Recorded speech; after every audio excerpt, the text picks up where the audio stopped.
was a strange place for two teenage boys to be, lying on the train tracks in the middle of the woods near Bryan, Arkansas. By the time the three men in the lead engine of the northbound Union Pacific saw the boys, it was already too late. Risking derailment, the engineer threw the mile-long train into emergency and laid down on its horn. Despite the vibration of the tracks, the screeching of metal against metal, and the deafening blast of the horn, the boys didn't move. The train's powerful headlight allowed the engineer, conductor, and brakeman to see that the boys were lying side by side across the tracks in identical positions, their bodies partially covered with a tarp.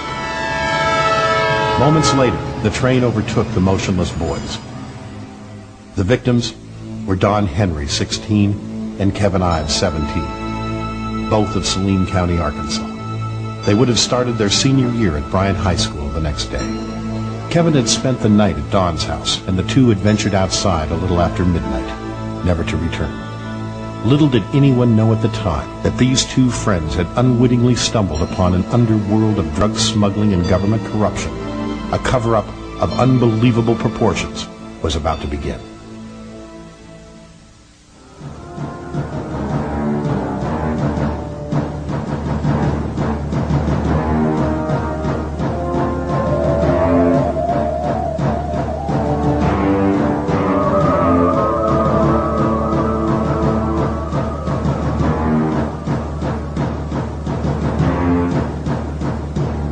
I believe Kevin and Don were near the tracks that night and saw either money or drugs dropped from an airplane. I believe that law enforcement officers killed them, and the cover-up began immediately, expanded to the medical examiner, Fahmy Malek. At the time, Fahmy Malek, Arkansas State Medical Examiner, was the one responsible for ruling on cause of death. His plan was to rule the boys' death a double suicide. However, after conferring with Jim Steed, Saline County Sheriff, they decided no one would accept such a ruling and changed the cause of death to accidental. We were absolutely puzzled and outraged over the ruling of accidental as a manner of death. We didn't think that the facts supported that ruling, and what we started out to do was just to obtain a second opinion. We met resistance from all fronts, from law enforcement, from the crime lab. We retained an attorney and a private investigator and obtained court orders to get testable samples of everything that they had in order to get a second opinion, and Fahmy Malek refused to obey the court orders. Without any supporting evidence, Malek ruled that the boys had each smoked more than 20 marijuana cigarettes, and in a psychedelic stupor had fallen asleep on the tracks. It was later learned that the state crime lab never even tested for the concentration of marijuana, and in fact had used a test on the boys' blood which was designed to be used on urine. Outside experts were shocked at the absurd ruling. The family's nightmare battle against the state medical examiner was made more difficult by Governor Clinton's public support of Malek. However, after 13 long months, the parents were finally able to prove what they had believed all along, that the boys had indeed been murdered. 17-year-old Kevin Ives and 16-year-old Don Henry were struck by a train near Alexander. The medical examiner has said that the boys were asleep and drugged with marijuana. The parents, however, disputed that claim and persuaded authorities to reopen the case. Because of their persistence, Kevin and Don's bodies were exhumed. New autopsies were performed, and a grand jury was convened. Dr. Joseph Burton, a nationally recognized forensic pathologist from out of state, performed the new autopsies. His findings revealed that Don Henry had been stabbed in the back, and Kevin Ives' face had been smashed by a blow from a rifle butt before their bodies were placed on the railroad tracks. This information alone would strongly suggest that the boys were injured, rendered unconscious, or even killed prior to their bodies being run over by the train. Burton's autopsies also revealed that Malek had mutilated Kevin's skull by sawing it in so many different directions that it was impossible to tell where the original skull fractures were. Malek also had completely dismantled Kevin's jawbones. Burton stated he had performed thousands of autopsies and had never seen anything like it. Was Malek trying to hide something? Was there a stab? The answer is no, they were not stabbed. Were they dead beforehand? Absolutely no, they were alive. A former employee at the crime lab has said he discovered what appeared to be evidence of a stab wound during the original autopsy, but was told, quote, not to worry about it. Malik has refused all comment. The deaths of these two boys most probably were not accidental deaths, but that they met their death as a result of injuries inflicted on them by other people or another person. In addition to Burton, 2 other forensic pathologists and 7 forensic investigators with more than 100 years accumulated experience investigating homicides reviewed the case. It was their collective opinion that the ruling be changed to murder. During the midst of all of the turmoil with trying to get the ruling changed in our case, it became very apparent that this was not an isolated instance of an error in the ruling on the manner of death. There were many other cases statewide that we became aware of. In 1992, the Los Angeles Times tallied more than 20 additional cases where Dr. Malik had falsified evidence and ruled incorrectly. One case involved the murder of Raymond Albright, who had been shot 5 times in the chest with a Colt .45. Incredibly, Malik had ruled suicide. Another involved James Dewey Milam, whose body was found without the head. In this case, Malik ruled the cause of death to be an ulcer. Although Milam's head had been clearly severed with a knife, Malik claimed the family pooch had bitten off the head, eaten the entire thing, and then regurgitated. Malik says he tested the dog's vomit and found traces of Milam's brain and skull. Unfortunately for Dr. Malik, Milam's head was later found. Malik, it turns out, had made up the entire story. Media coverage of Malik's dishonest rulings resulted in a massive public outcry, calling for his removal from office. The medical examiner comes up and he has fabrication to where he has created his own evidence. This is of a magnitude that could create a national scandal, and if necessary, it will. I have work to Dr. do. Malik, you know me. I have work to do. Yes, and you can say that you are honest. Dr. Malik. Lying on his autopsy cases, lying in court. And he's not an honest person. That's why he should be prosecuted. He should be prosecuted. Nevertheless, both Governor Clinton and the Arkansas State Medical Examiner Commission Chairman, Jocelyn Elders, who had the power to remove Malik from office, not only insisted he remain, they gave him a raise. Based on the facts I have, I really feel that Arkansas owes Dr. Malik a great debt and a real apology. Today, the governor was asked if Malik should resign. I don't think that's a decision that I should make based on what I now know. It didn't matter what Malik did, whether it was perjure himself in court, fabricate evidence in murder trials, call coroners murderers. Clinton defended him by excusing it as being stressed out, overworked, and underpaid.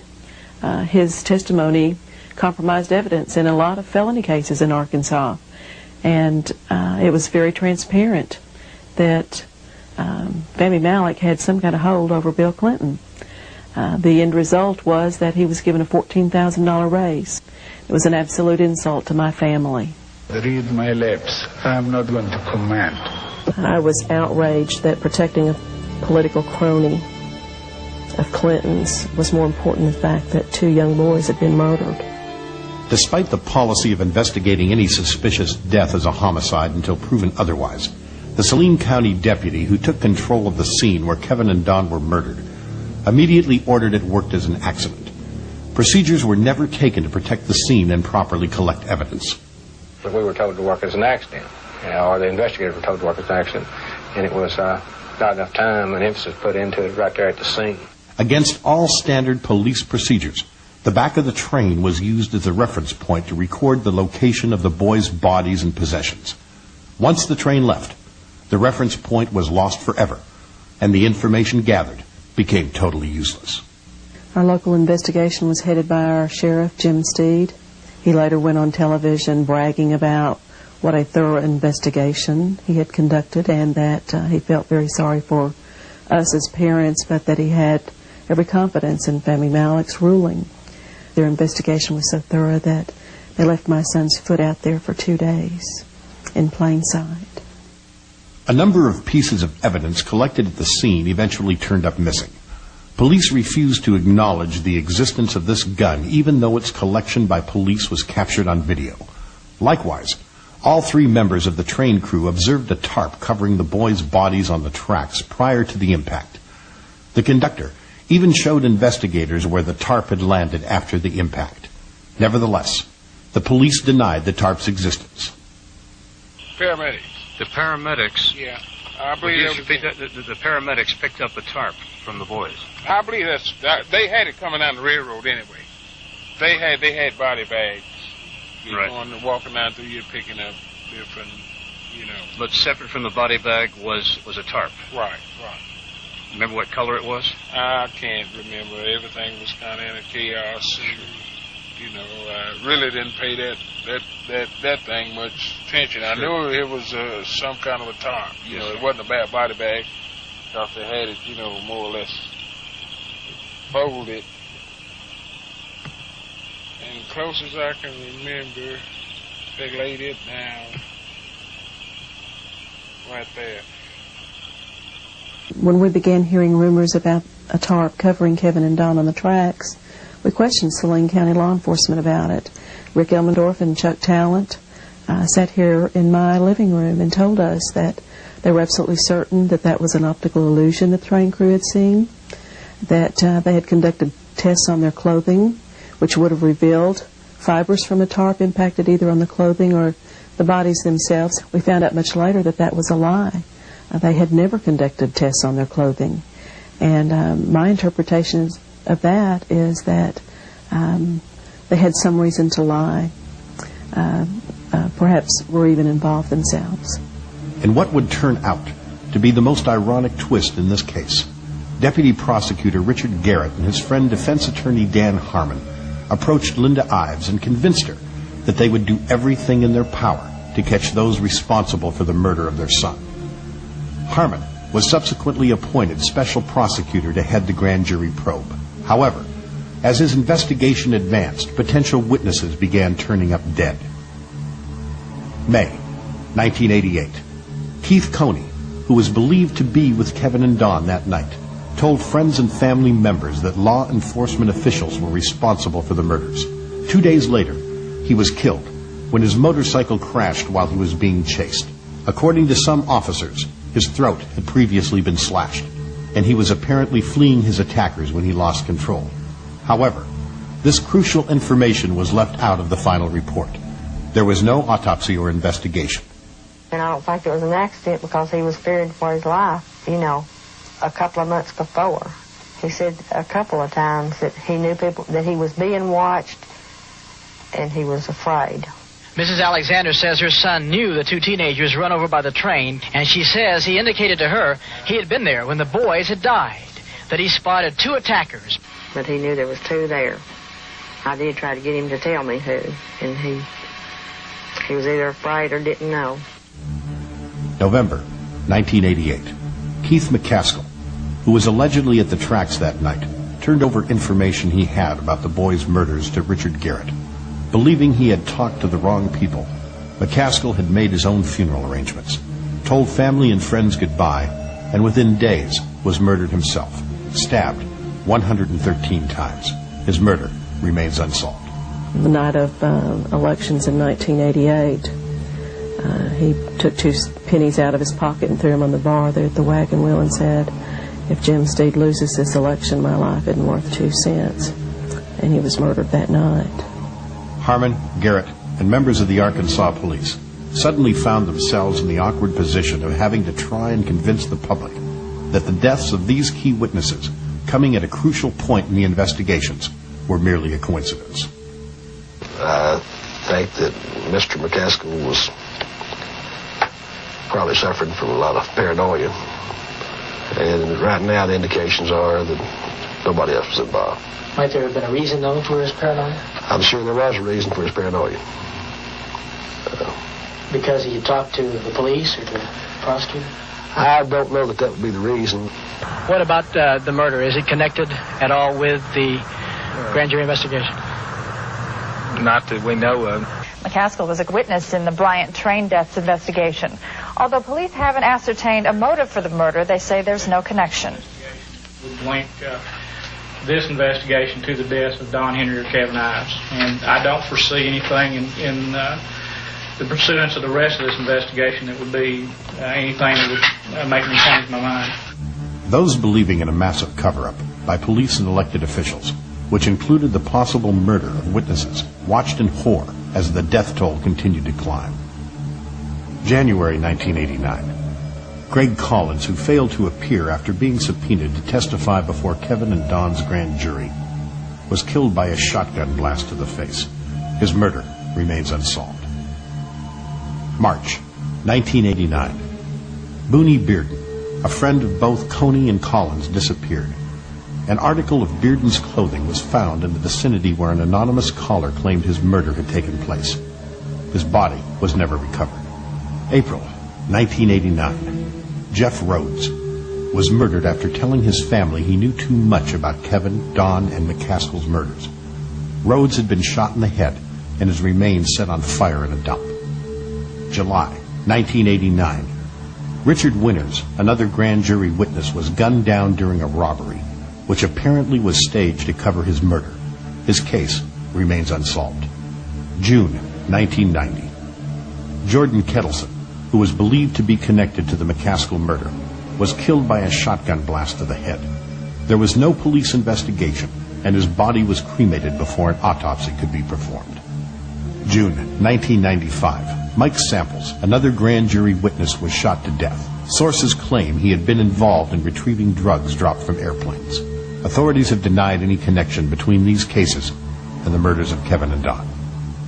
The people whose testimony might have solved this case years ago have systematically been eliminated. There apparently was a great deal of fear that these people could implicate very powerful players. The 8-month-long grand jury investigation into Kevin and Don's murder came to an abrupt halt December 31st, 1988. Last-minute legal maneuvering by Harmon, Garrett, and presiding judge John Cole prevented the jurors from revealing their findings in the final report. The men and women of the grand jury were sent home frustrated that they had not been allowed to do their job. The Saline County Special Grand Jury has now disbanded. 3 hours ago, it delivered its final report on the deaths of 2 teenage boys. But the grand jury was not allowed to do what it wanted. I know that because you could not repeat in the report much of the testimony that you heard and evidence that you received, that you are somewhat frustrated by it. And that's understandable. In the final analysis, I know that the grand jury hated at this point to give it up, because I think the public needs to know about the seriousness of the drug problem here in Saline County and maybe other surrounding counties.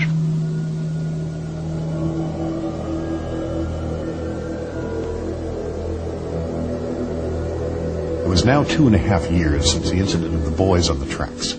Saline County Deputy Prosecutor Gene Duffy was asked to head up the newly created Drug Task Force. The job would require her to investigate drug trafficking in a 3-county area of Arkansas, including Saline County. However, on the day she was appointed, her boss, Prosecutor Gary Arnold, gave her a peculiar command. Gary Arnold came into my office, stood in front of my desk, looked me straight in the face, and said, "Jean, you are not to use the Drug Task Force to investigate any public official." He turned on his heel and marched out. Now, as startling as that statement might sound, I really didn't think that it was going to pose any kind of problem, because at that time I didn't have any indication that there was any public official in our judicial district who was involved in drugs. Almost immediately, Jean's undercover team discovered that a number of public officials in her district were indeed involved in drug trafficking. Gary Arnold's directive had now become a dilemma. Jean couldn't include the information in her reports because Arnold would know she was disobeying orders. Also, in case Arnold himself was involved in the corruption, She didn't want him to have access to this information. There was, however, a solution. I knew at the time that there had been a federal investigation going on for about 9 months into the public official corruption in Saline County, which was being headed by Assistant U.S. Attorney Bob Govar. So Govar seemed to be the likely person to take this information to, which I did, and he was appreciative because it supported the information that he had already been gathering, plus added to and gave him new information to broaden his investigation. Bob Govar had been assigned by U.S. Attorney Chuck Banks to head the Federal Organized Crime and Drug Enforcement Task Force. Govar had already developed substantial information linking public officials to drug activities by the time Gene Duffy's task force was operational. In July of 1990, one of Gene Duffy's undercover officers developed evidence linking the train deaths to public officials and drugs. 3 years had passed since the boys had been killed, and Gene had no way of knowing that her drug task force was about to be shut down for nearly solving Kevin and Don's murders. It didn't occur to me that it was appropriate for our drug task force to reopen the case of the boys on the track until one of my undercover officers came to me and told me that not only was the case drug-related, but it was also solvable. He asked permission to investigate, and I agreed to that and told him that we would take our information then to Bob Govar. Ironically, Dan Harmon and Richard Garrett, the very same men who had conducted the grand jury investigation of Kevin and Don's murders, were two of the main targets of Govar's drug and corruption investigation. Linda Ives, who for years had believed Harmon and Garrett were sincerely trying to solve her son's murder, now realized they were the ones orchestrating the cover-up. We certainly don't have any suspects at this point in time. It's been quite a while, and I really didn't anticipate that it would take this long when we first started. I'm frustrated in the amount of time that it's taken. Frustrated that we weren't able to accomplish some things we probably should have been able to. Whatever comes out of it, if someone's charged or not charged, the grand jury has done a tremendous job. But it still will leave the open question, if the boys were murdered, who did it?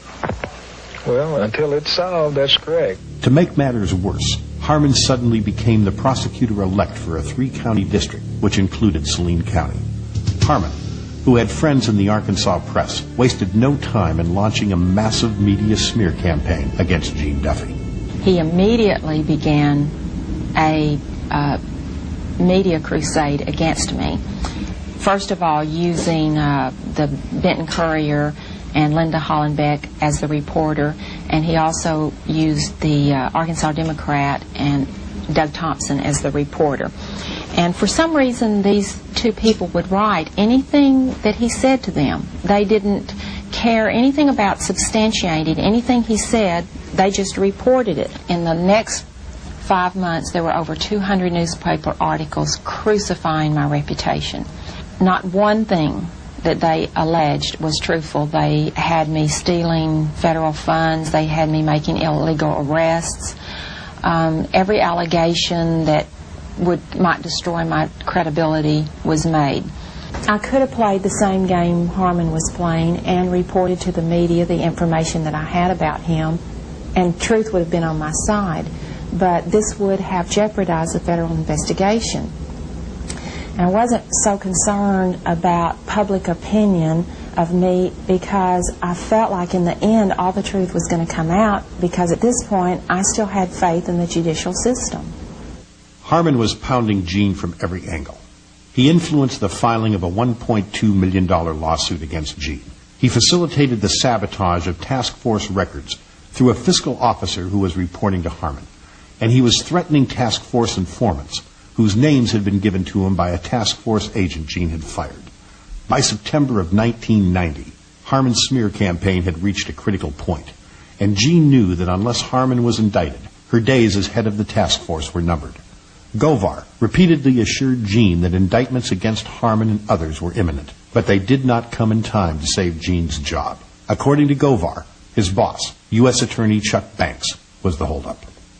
The members of my board of directors had warned me for several weeks that they were not going to be able to continue to support me in the face of all of the bad publicity.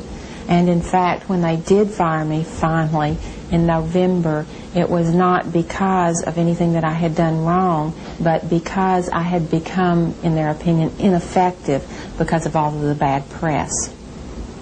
I had 7 undercover officers working for me. They were family men who needed jobs. 5 of them resigned in protest to my firing. Although no longer head of the task force, Jean and the task force officer who had been investigating the train deaths continued to gather evidence. In December of 1990, Jean and her officer went to U.S. Attorney Chuck Banks with their case. This signaled the beginning of the end of the federal investigation. Although Banks promised Jean and her officer they could testify before the grand jury, that never happened. However, several witnesses developed by Jean's task force did testify. One of them was Charlene Wilson, a former girlfriend of both Dan Harmon and convicted drug felon Roger Clinton, Governor Clinton's brother. Charlene was recommended to our task force as an informant from DEA, who had used her as an informant, and also from at least 2 other law enforcement agencies that had used her as an informant and said that she was reliable. I used Charlene, and she proved to be very, very reliable. There was not one bit of information that she ever gave me that didn't pan out. Dan always had cocaine on him, always. Robert Govar and Chuck Banks were the U.S. attorneys for the District of Arkansas at that time. I was subpoenaed to testify on behalf of the drug trafficking and the cartel, more or less is what it was, that had to do with Dan Harmon. I was asked quite in depth about the drug trafficking that went on with Dan Harmon, Mr. Clinton, Roger Clinton. The very afternoon that Charlene testified before the federal grand jury, that the whole investigation started to unravel. I had taken in 4 informants to be interviewed to testify before the federal grand jury in Saline County affairs. They were actually never interviewed and were in fact badgered and harassed and told to leave. I received a phone call, and they told me that I had made a very big mistake, and I was assured by the U.S. Attorney's Office that my name, that my testimony, that my statements, that the people that were on that witness list would never, ever be revealed. Well, ha, you know. Someone in the U.S. Attorney's Office had given Mr. Harmon a list of the effective witnesses, you know. That don't give you a very good feeling. I'm scared of these people. I'm very scared of them. Even with her job and reputation gone, Jean knew too much and was still a threat to Dan Harmon. One of his first acts after taking office as district prosecutor was to call for a grand jury to investigate Jean. The jurors, however, quickly realized Harmon's accusations were untrue and refused to indict her. Harmon's next step was to subpoena Jean and force her to hand over the information she had uncovered about him and other corrupt Arkansas officials. I refused to answer the subpoena because, in the first place, it was absurd for Dan Harmon to be conducting a grand jury investigation against himself. But if I had brought in any information about him, that would have put the very lives, probably, of the informants and witnesses in jeopardy, and I was certainly not willing to do that. If I had gone in and refused to turn any information over to them, I would have been jailed in Hot Spring County. And my mother received a call from a dispatcher in Hot Spring County that said that she overheard a conversation among the officials there that if I were arrested, that I would be killed in Hot Spring County Jail. So I refused to answer, and when Judge Cole issued a felony warrant for my arrest for failing to appear, then I left the jurisdiction. Even though Judge Cole had issued an illegal warrant, there was no one in authority in Arkansas willing to take a stand for Jean. While in hiding and away from her family, Jean waited for the long-promised indictments from the federal grand jury. She knew that once the charges were brought against Dan Harmon and other officials, she would be able to go home and clear her name. This was an especially difficult time for her family, because her children were being followed and her home was under surveillance. Weeks turned into months. Then, without warning, U.S. Attorney Chuck Banks announced that no indictments would be issued and the federal grand jury investigation of Saline County's corruption would be shut down. All public officials under investigation, including Dan Harmon, were cleared of all wrongdoing. Jean was stunned. 3 grand jurors contacted me, 2 of them indirectly and 1 of them directly, to inform me that they were ready to hand down indictments, but they were informed by Chuck Banks that the grand jury was being dismissed and that no indictments would be sought. They were not told that they had the authority to hand indictments down on their own. In my opinion, Chuck Banks should have been charged with obstructing justice. When Chuck Banks closed down the federal investigation, we were stunned. We couldn't understand what made Kevin and Don's murder so important and who had the power to shut down a federal investigation. In protest, Bob Govar resigned as lead counsel of the federal task force and was then demoted by his boss, Chuck Banks. Jean Duffy and her family were forced to leave the state.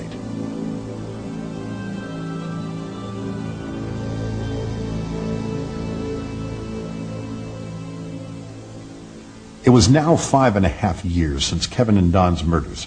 Detective John Brown, a 16-year law enforcement veteran, had moved his family into the Saline County area.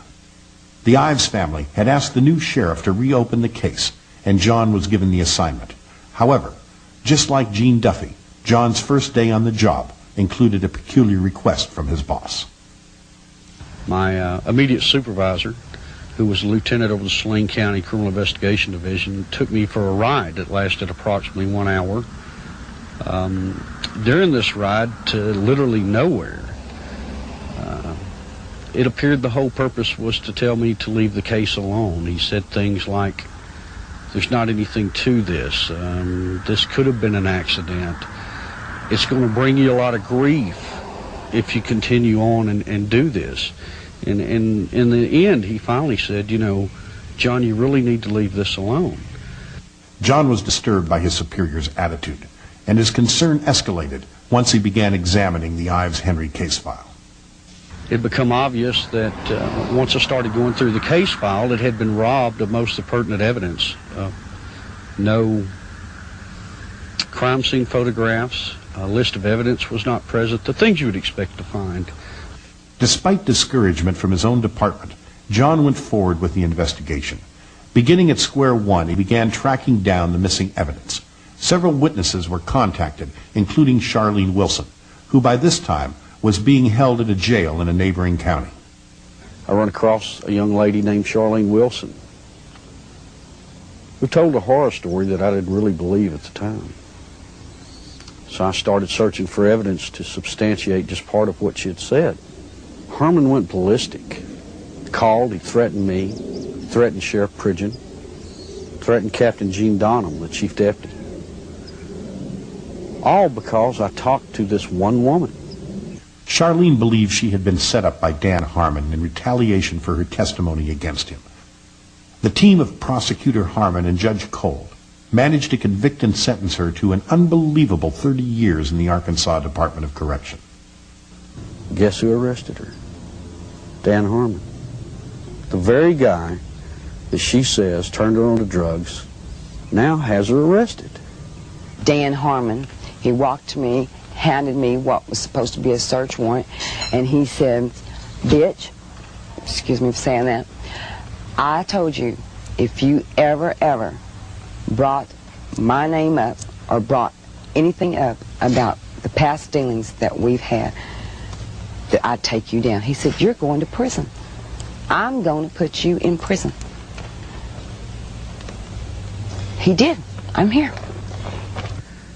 I mean, I've watched second, third offense people walk around with probation on top of probation on top of probation. Not this lady. First time she's been arrested for drugs. They allege that they found in her home, she gets 30 years. Sure, everybody ought to be able to see through this. You have to look at judges. You have to look at prosecutors, local attorneys, and law enforcement officials. Now, these are the people that enforce the drug laws, that prosecute the drug laws, and judge the drug laws. And yet, they are webbed in with the drug trade in the state of Arkansas. John quickly understood why Charlene had been put away. During her sworn deposition, she dropped a bombshell that would later be confirmed by other eyewitnesses. She was with Dan Harmon at the tracks the night Kevin and Don were murdered. The people at the track that night, to my knowledge, were Dan Harmon.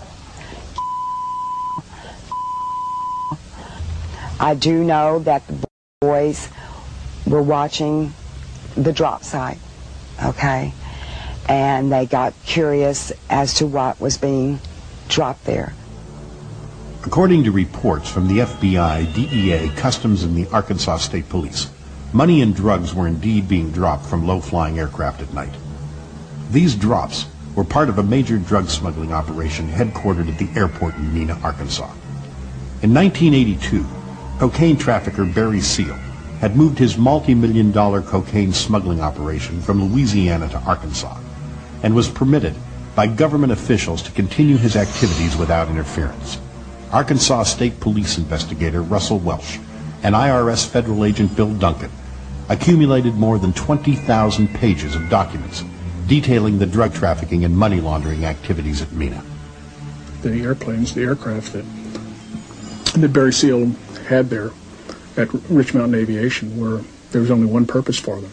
There was only one use for that type of aircraft, and that was smuggle cocaine. They had special cargo doors installed in the side without FAA permission, so that these doors could be opened in flight.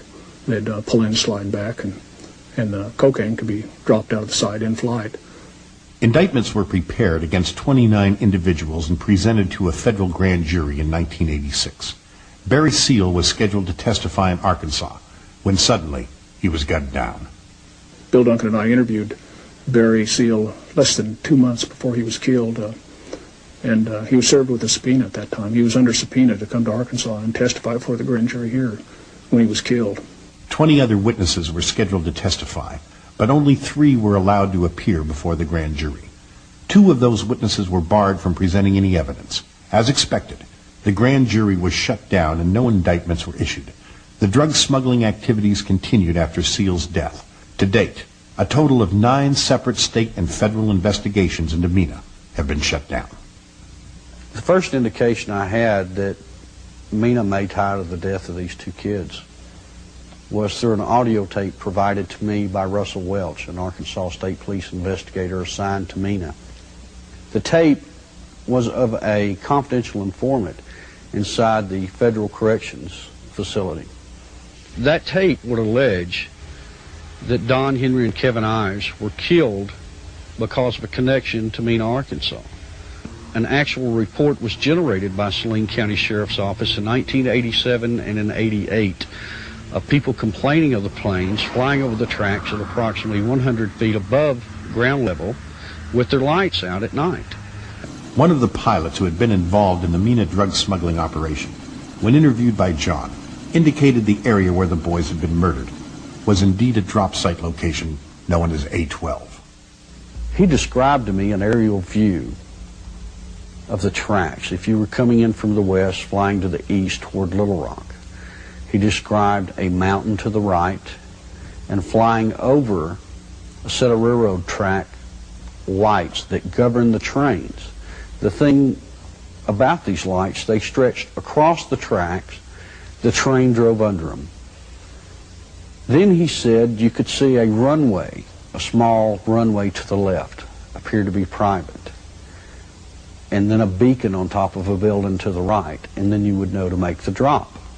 I have interviewed 5 pilots, 4 of which can verify the A12 location being the tracks just west of Little Rock, Arkansas, where these two kids' bodies were found.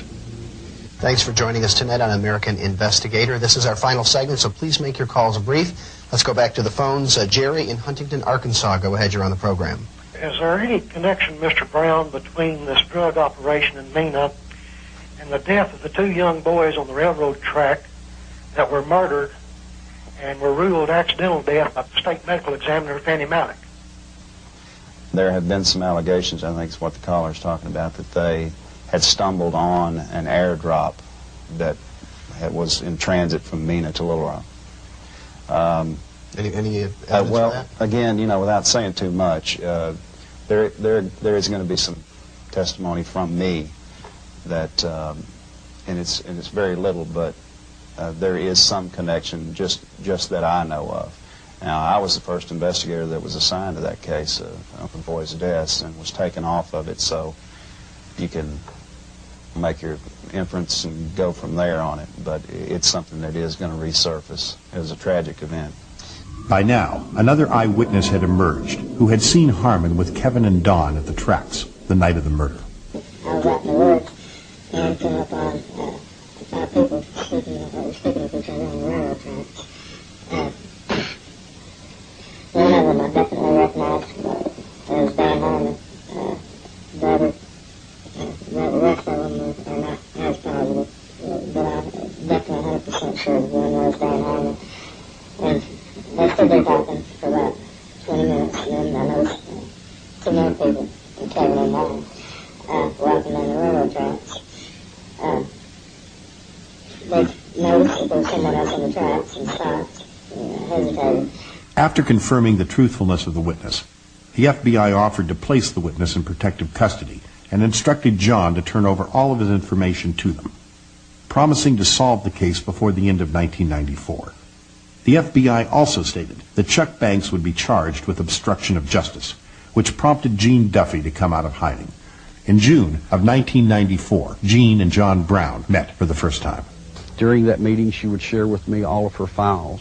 At that time, I realized why I had not been allowed to look at the 1990 federal grand jury investigation that was conducted during the time frame she was still in Arkansas. It was then I realized why she was really run out of town. It was real shocking to find out that what Gene Duffy found in 1990 were the same things I was finding in 1994. Drug trafficking that involved political figures, law enforcement officers, involved in the cover-ups of deaths. 4 years later, separately and independently from anything she ever done, I tracked almost the same thing identical that she did. Right straight to law enforcement personnel, right straight to the state capitol. At the Arkansas State Capitol, Governor Clinton shared an adjoining office with state drug czar Robert Shepard. Shepard, a former sheriff from Dan Harmon's district, was appointed by Clinton to lead Arkansas's so-called war on drugs.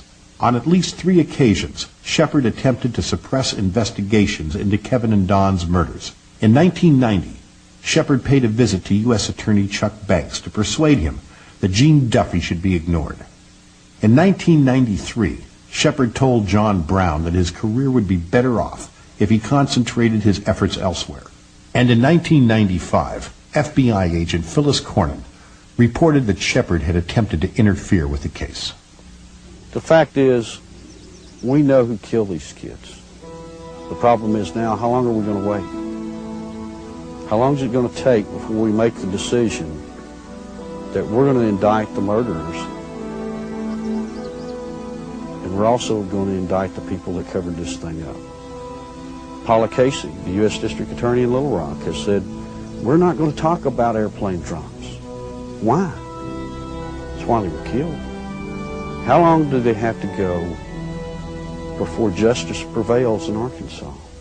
When the Mena connection was made in my mind and I looked back on everything that had happened, I knew it was the only thing that had ever made sense to me. And this information had been available for years, but had been suppressed.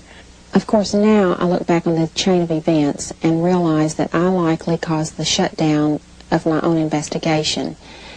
It's clear to me that the turning point was when I gave Chuck Banks the information developed by my task force that the boys were killed because they had stumbled upon a large shipment of drugs dropped from an airplane.